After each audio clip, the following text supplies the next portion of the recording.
Let me tell you something that's going to sound like a riddle. I am a rich man sitting in a chair that I can barely get out of, hooked up to a machine that does the job my own kidneys quit doing. And I have spent the last 2 years trying to buy my way out of a problem that didn't cost me a dime to prevent. That's not a riddle.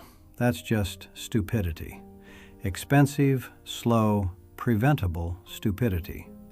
And I'm not here to get your sympathy. I don't want it. What I want is to grab you through this screen by whatever you're wearing and say, that thing you're putting off, that checkup, that blood work, that conversation with yourself about the way you're eating or drinking or sitting on that couch every night, you're not getting away with it. You think you are. I thought I was. For 30 years, I thought I was getting away with it. I made $3.2 million in commercial real estate before I turned 50. Closed my first six-figure deal at 29. Had a corner office by 34. My wife Linda and I raised 2 kids who actually turned out good. And I mean that, not in the way people say it at dinner parties. My son Marcus is in Charlotte, does something with servers I don't fully understand, calls me every Sunday. My daughter Ellie teaches 2nd grade right here in Savannah, married a guy named Paul, who's better than she deserved. Sorry, Paul. And they have a little girl named June, who is 2 years old and thinks I hung the moon. So when I tell you my life isn't a tragedy, I need you to hear me. I was there. I coached Little League for 6 seasons. I showed up for every single school play. And I'm talking about the bad ones, where they did Grease and the kid playing Danny had a lisp. I took my family to Yellowstone in 2004, and I carried Ellie on my shoulders for 2 miles because she said her feet hurt. And those are the best 2 miles I've ever walked. I'm saying all this because I know what you're expecting. You're expecting me to say, I worked too much and missed the moments. I didn't miss the moments. I was there for the moments.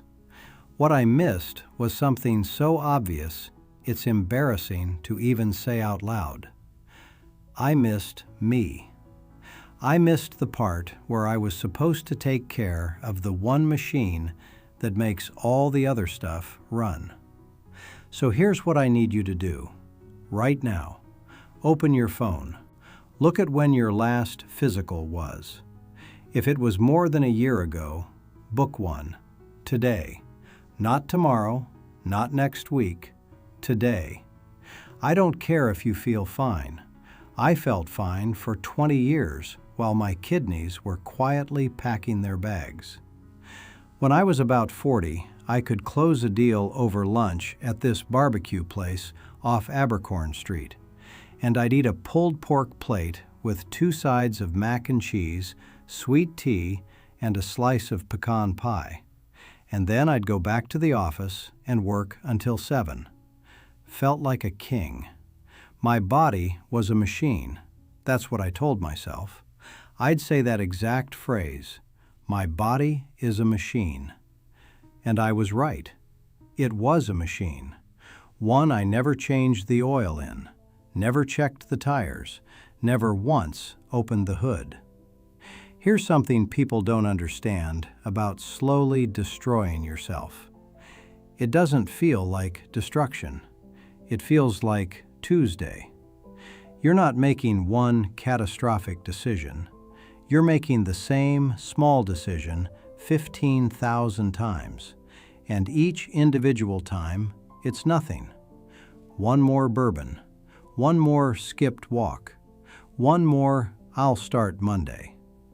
None of those kill you by themselves, but you stack them up over 30 years and they become a wall.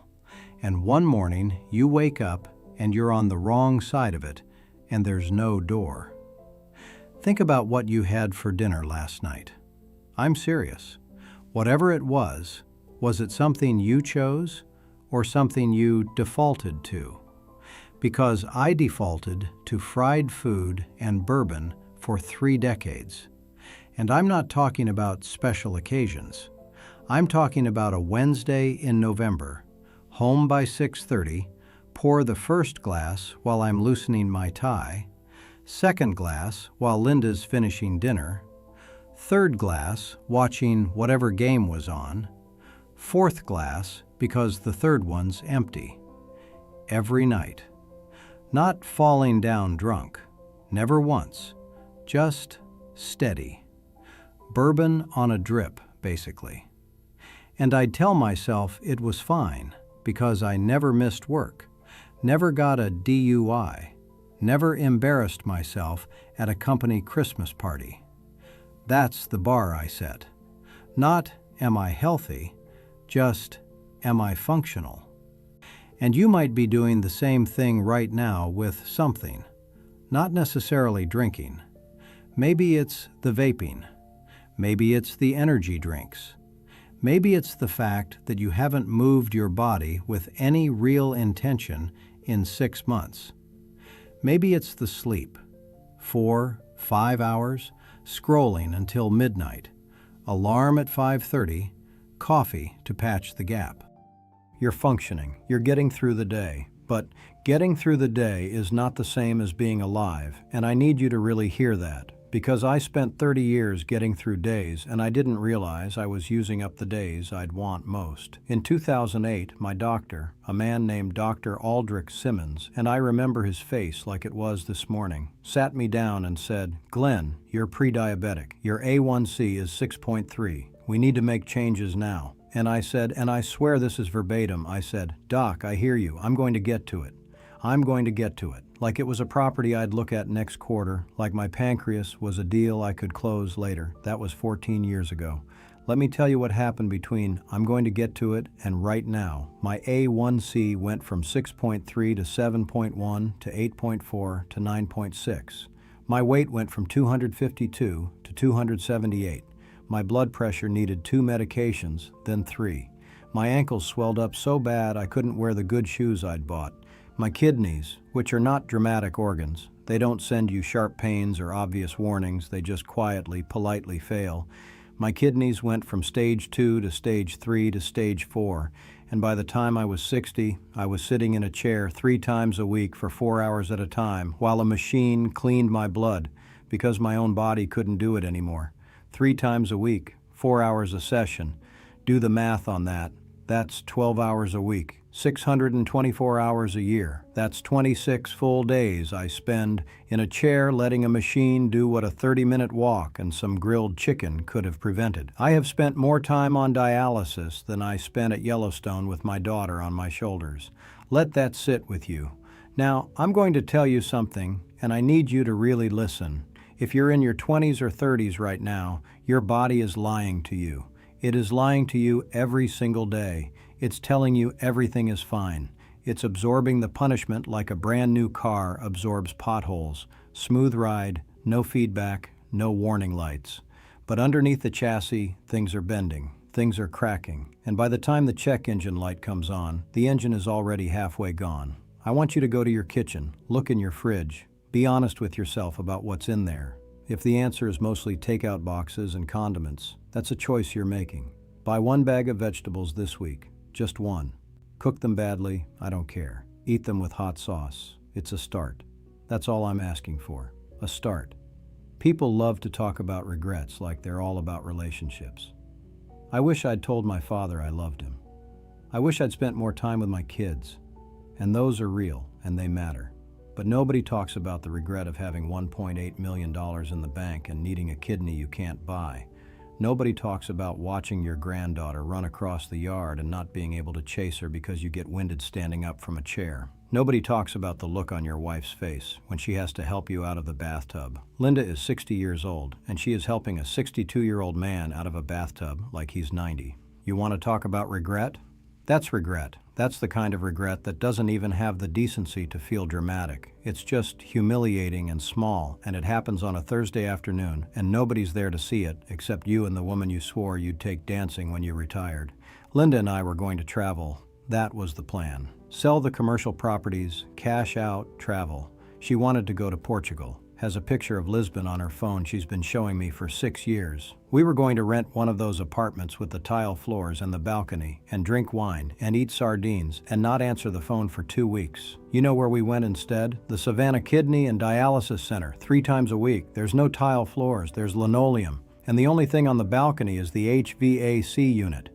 If I don't laugh about it, I'll put my fist through the drywall. And I don't have the arm strength for that anymore either. Here's what I want to tell you about money, since I know some of you are out there grinding, working 80 hours, building the portfolio, thinking the money is the thing. The money is a tool. I'm not going to sit here and tell you money doesn't matter. It does. It matters a lot. I'm a real estate man. I'm not going to lie to you about money, but here's what money can't do. It can't rewind a clock. It can't unbend a piece of rebar. You can't write a check to your kidneys. I have called the best nephrologists in the Southeast. I have looked into transplant programs in 3 states. I have sat across the desk from doctors the way I used to sit across from sellers. And I have tried to negotiate, and for the first time in my life, there is no deal to be made. The other side isn't selling. My body is not a property I can renovate. You know what kills me? Not literally, although give it time. What kills me is that I was disciplined in every other area. I was disciplined with money. Never missed a mortgage payment in 40 years. Disciplined with work. Showed up early. Stayed late. Returned every call. Disciplined with my kids. I said I'd coach. I coached. I said I'd be at the recital. I was at the recital. But my own body, I treated it like something I'd get to. Like a rental property I owned but never inspected. And that's the thing that drives me crazy. I applied every rule of real estate to my career and my family, but not to myself. In real estate, you know what we say? Deferred maintenance costs 10 times more than prevention. 10 times. I've said that to clients 1,000 times. You can fix this roof for $8,000 now, or replace it for $80,000 in 10 years. I said that. I believed it. I just never once applied it to the thing I was living inside of. So here's my closing statement, and I'm going to talk to you the way I'd talk to a buyer who's about to make a terrible deal. You are living inside the only property you will ever own that you cannot sell, cannot trade, and cannot rebuild from the ground up. You get one. And you are either maintaining it or you are letting it decay, and there is no middle ground, because neglect is decay. Every day you don't move your body, something gets a little stiffer. Every night you drink more than you should, something gets a little more damaged. Every meal you eat without thinking, something gets a little more clogged. And it's happening right now, in you, while you watch this, and you can't feel it, which is the cruelest part. I want you to go for a walk today, not a run, not a gym session, a walk. 20 minutes. Put your shoes on and walk around your block and pay attention to how your knees feel, how your back feels, how your breathing feels. That's your baseline inspection. That's you opening the hood for the first time. And if something doesn't feel right, don't do what I did. Don't say you'll get to it. My daughter Ellie brought June over last Saturday. June is 2, and she has these little rubber boots she wears everywhere, even inside. And she calls me Pop Pop in this voice that's so high it barely qualifies as sound. And she wanted me to come outside and look at a puddle. That was the invitation. A puddle, the most important event in the world to a 2-year-old. And I went outside and I stood there and I looked at this puddle with her, and she was stomping in it and laughing, and I wanted to stomp in it too. I wanted to get down on her level and splash around and act like an idiot and hear her scream laugh the way toddlers do. And I couldn't. I couldn't get down there, and if I'd gotten down, I couldn't have gotten back up. So I just stood there and I watched her, and she looked up at me and said, "Pop, Pop, you do it." And I said, "Pop, Pop's watching, baby." That's the tax. That's what 30 years of I'll get to it costs. Not some dramatic hospital scene, not some movie moment with machines beeping. It's a puddle. It's a 2-year-old in rubber boots asking you to jump, and you can't. I'm 62 years old. I have maybe 10 years left if the dialysis holds and the heart cooperates, and those are generous numbers my doctor gave me with his optimistic face on. 10 years. My dad lived to 89. His dad made it to 91. I had that in me. I had the genetics for almost 30 more years, and I ate and drank them away one Waffle House breakfast at a time. So here's the deal, and I'm going to put this in terms I understand. I'm offering you free information, no closing costs, no hidden fees, no inspection contingencies. The property you're living in is either appreciating or depreciating, starting right now, starting today. And you are the only contractor on the job. Nobody else is going to maintain it for you. Not your wife, not your doctor, not your future self. You. Today, go for the walk, book the physical, put down the glass, look in the fridge, pick one thing, just one, and do it differently this week than you did it last week. That's all. That's the whole deal. Because I promise you, on everything I have, and I have quite a lot of money and very little of everything else, I promise you, you do not want to be rich and broken in a chair, watching your granddaughter jump in a puddle through a window because you can't make it to the yard. Take care of your house. It's the only one you've got.